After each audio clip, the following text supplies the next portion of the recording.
Everything new in Arc Raiders. First off, there's the new hurricane map condition. So there's this wind and debris that will spark your shield and slowly degrade it. So it's kind of up to you whether to wear it. I would still take one with you and just pop it on when you get inside just for that extra protection. While you're there, there's poor visibility, but this is the most important part and what everybody's missing. These first wave caches that are in this new map condition are so good. You can find them by listening. They make this sound right here.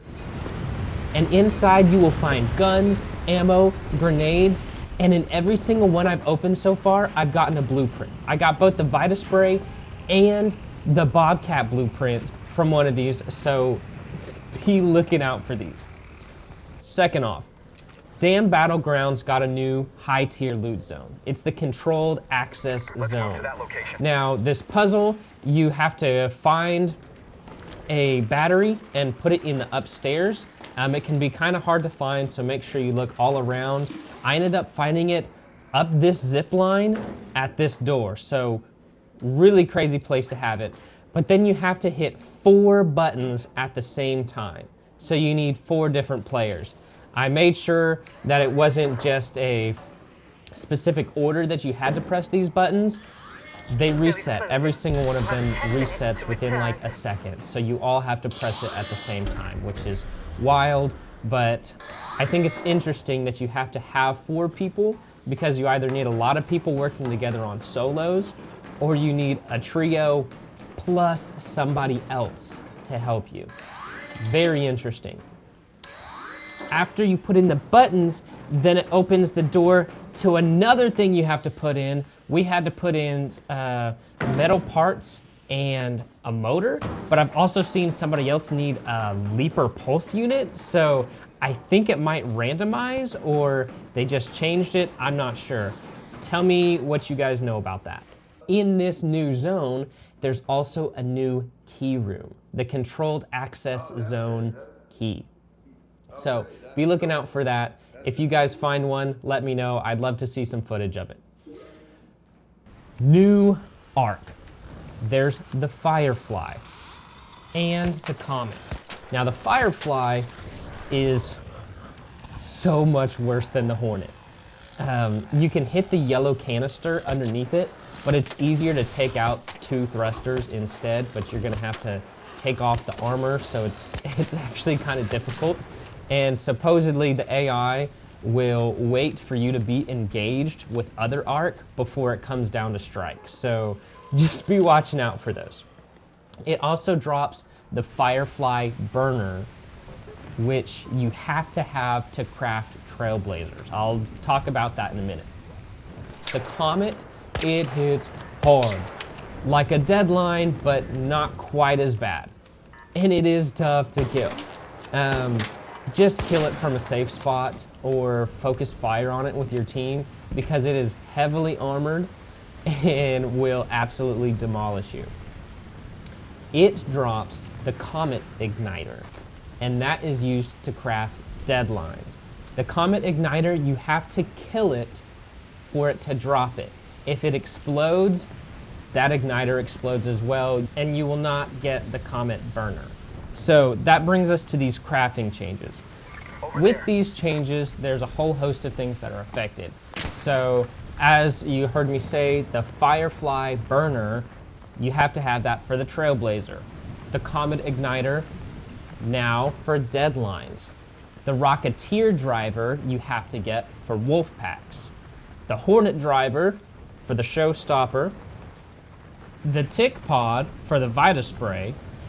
And now you can also craft energy clips without finding the equalizer blueprint. And you can field craft the shaker. So I have a lot of friends that will hate having to get a Rocketeer driver for the Wolfpack, but I kind of like these changes because it gives you a reason to kill the Ark and loot them. But what are your thoughts? Next, we have character customization. And yes, they added beards. Stubble for free, the stubble beard for 500 Raider tokens, and you can get the full beard at the end of the new Raider deck, which brings us to the new Surgeon skin, which is also in that new Raider deck. It's kind of interesting. I probably won't be running it, but I've already seen a lot of people already running that. There's also the new Valair set for 1,600 Raider tokens. Oh, wow. So lots of new things for you guys to see, possibly get. I would take the minus card one, but I have the. And that brings us to the weapon changes. So there's a lot of stuff that's been affected, and I'm just going to read them off to you. So the Stitcher has been nerfed. Yes. There's less headshot damage, and there's slightly less base damage, as well as faster bloom. So a little bit more difficult to use. Not as good PvP, trying to bring that down. The Kettle has less base damage, but that's the only thing affected. Thirdly is the Venator, or as some people like to say, the Venator. There's less headshot damage and slightly less base damage. So once again, nerfing that for PvP most likely. These next two I enjoy and is quite interesting. So the Jupiter, they made it easier to use, basically. That's about it. There's more ADS magnification, so more of a sniper rifle. It has better equip time and better unequip time. So just will be more fun to use. The Aphelion. Now this is what I thought was really interesting. In the dev note, it said that it was intended to be a more PvP-focused legendary weapon. So, in tune with that, they've changed it up a little bit to be better at PvP, giving it a better reload speed, faster time between shots, and a reduced recoil by 50%. So you'll probably be able to hit those 2 taps now, and there's faster ADS. So I'm quite curious to get into some PvP lobbies and see if the Aphelion is actually worth it, but we'll see. Give me your comments on that. Next, there's the new project. There's the weather monitor system. It might be worth it to not do that until after the reset. If you guys are going on the expedition and resetting your character, these do not reset as far as I know. So you might want to save that until after the reset so that you can get all the rewards from it. Now, the miscellaneous. Just some interesting things I thought was worth putting in. The spotter relay can be deployed as a trap that lures nearby arc. The pop trigger can be deployed to roll forward briefly before exploding. You can re-roll feats, which you can look here. This is the page. You just click on it to re-roll it. You can do 3 times a day, I believe. And you can play the piano now. So that'll be kind of fun to get in and play. What is your favorite part of the new update? Mine is probably the new map condition. I felt that it needed something else going on, and those caches are so good.